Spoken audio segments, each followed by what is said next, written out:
My brother, let's call a spade and not a dig into. This SML scandal stinks to the high heavens. In my opinion, it is the biggest scandal Ghana has ever recorded. The biggest scandal. And no patriotic Ghanaian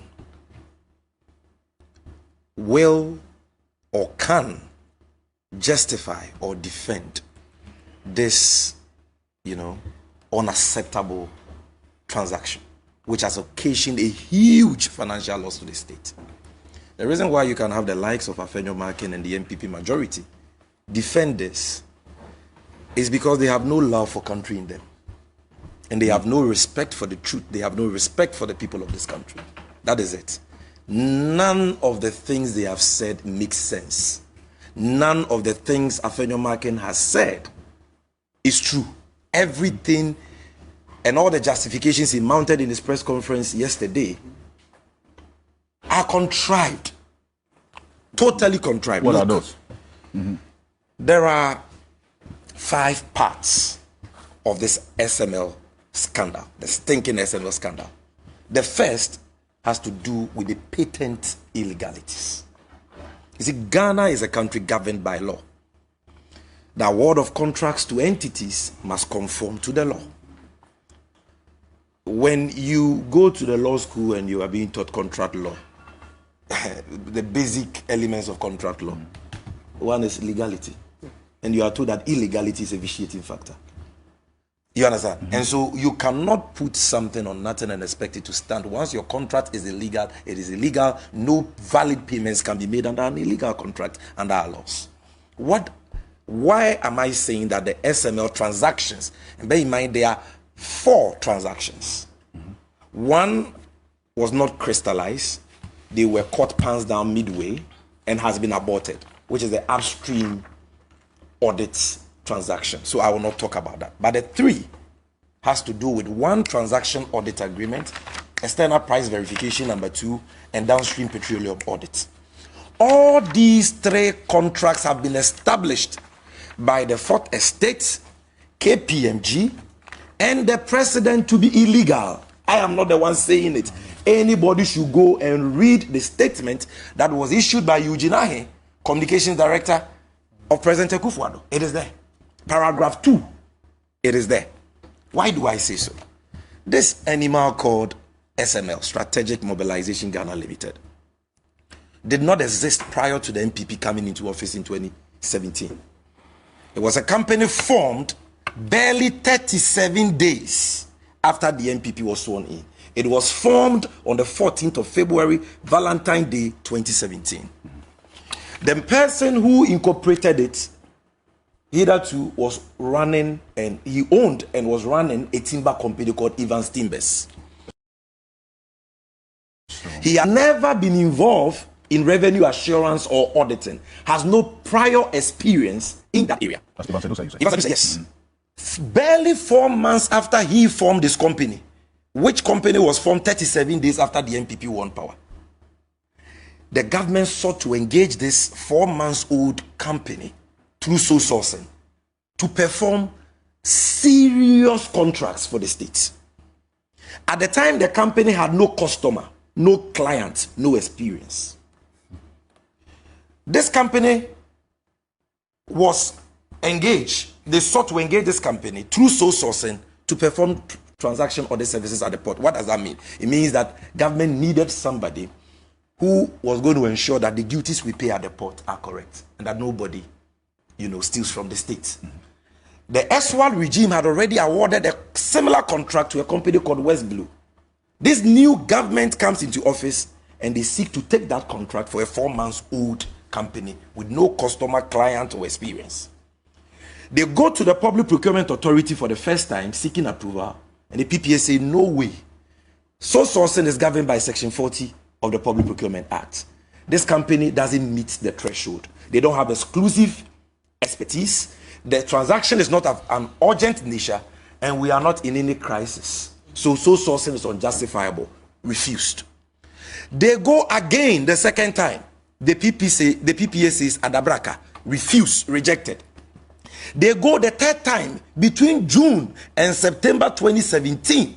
They went for 3, requests for sole sourcing approval, all of which were refused by the PPA, which ordinarily is a rubber stamp institution.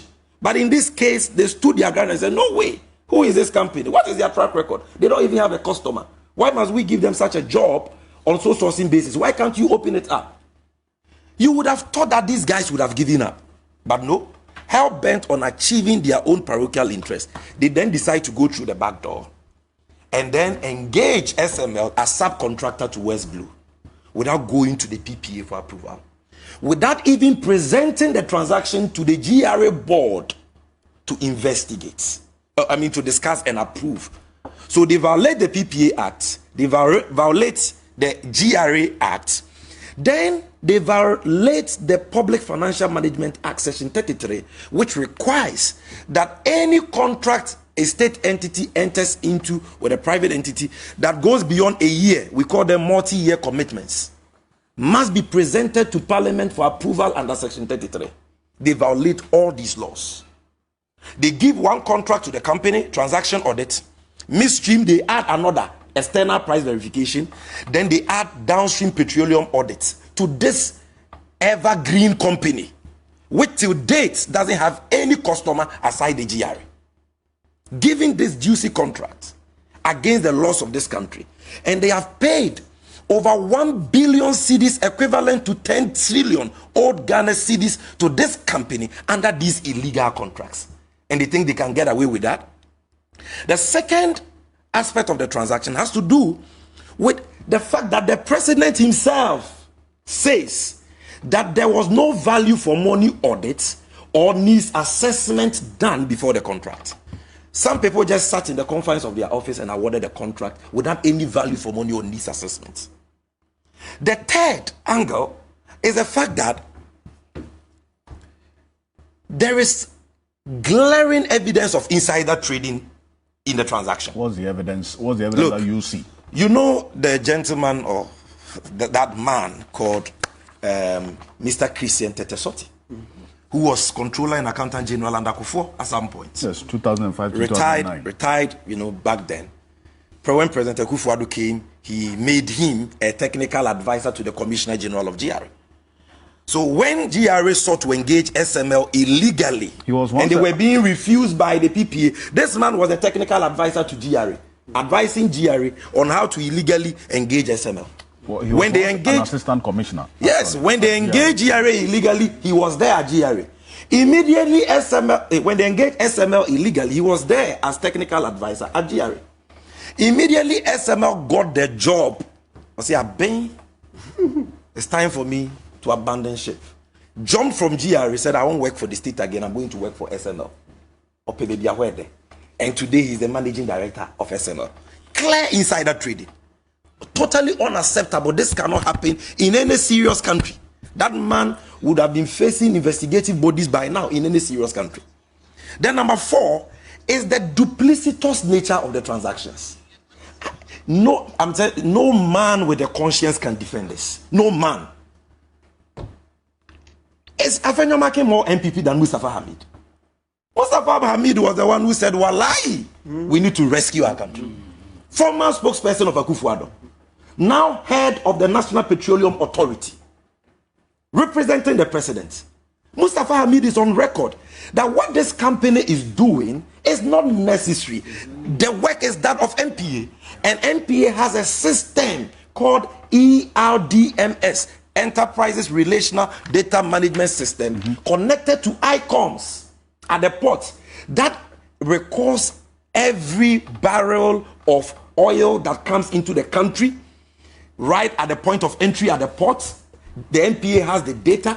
When it is loaded, the NPA has the data. When it is offloaded at the retail points, they have the data. And already they are closing the loopholes and plugging all the leakages. And they are paying. They have engaged Rock Africa and ACES to help them to do this. SML's own IT guru. Go and watch Manasseh's documentary. The IT guru of SML, not Sammy Gyamfi, when confronted with this evidence, conceded that their work was duplicitous and unnecessary. The GRA Higher ups in the GRA themselves said on tape that we don't use any data from the work of SML as basis to collect revenue. The president himself says that SML only performed their obligations partially. Read the statements. And that the state did not get full benefit for the payments we made. And then Afenyo Markin says what? Does he know his worth as a member of parliament? Does he know the importance of the position he occupies? You, majority leader, the leader of parliament. A deal which by virtue of section 33 of the PFMA must come to you for approval has not come to you for approval. Section 90 of that law says when you contravene the PFMA, you have committed a crime. And you can go to jail for a term not exceeding 2 years and not less than 6 months. It is there, black and white. And you come and tell us no crime has been committed and that SML is not paid with revenue from the state revenue. Okay, so we use Afenyo Markin's personal money to pay SML. We use Afenyo Markin's personal money. That cannot be. That they are paid out of the revenue they generate. But the revenue they claim to generate, is it not government revenue? In any case, this company, KPMG says, at least according to the account of the president, he has seen the report, we have not seen.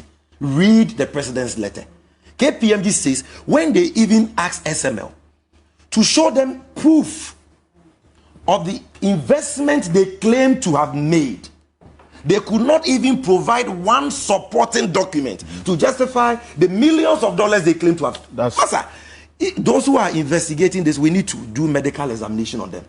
Psychological examination. What is wrong with us? You yourself says the deal is illegal. You say there was no value for money, no needs assessment. You say they have performed their obligations partially. We have not derived full benefits. You say they have not been able to justify their investments. And yet you want to give them another job. Why was Charlotte Osai removed as EC chairperson? For alleged breaches of the procurement law. In the NCA trial, why have people been jailed? For alleged breaches of the procurement law. And you breach the procurement law with impunity and come and tell us you have ratified. They should go and read. And I've told people, this thing about ratification, they don't really understand. That ratification thing was introduced in 2016 when we amended the procurement law. And it is found at section 90 of the amended law. But it is predicated on section 89. You can't wake up one day and go to the PPA and say, I violated the PPA law, so ratify. 89 says the PPA must appoint an investigator to investigate a procurement done by any covered entity. And the investigator has powers of entry, demanding documents and all that. When the investigator finishes his work, as part, he can recommend for the contract to be annulled and he can recommend for the contract to be ratified. Until you go through the processes laid down in under section 89, ratification doesn't arise. And in this case, they have not done that. So the ratification of the procurement breaches they are talking about doesn't even wash.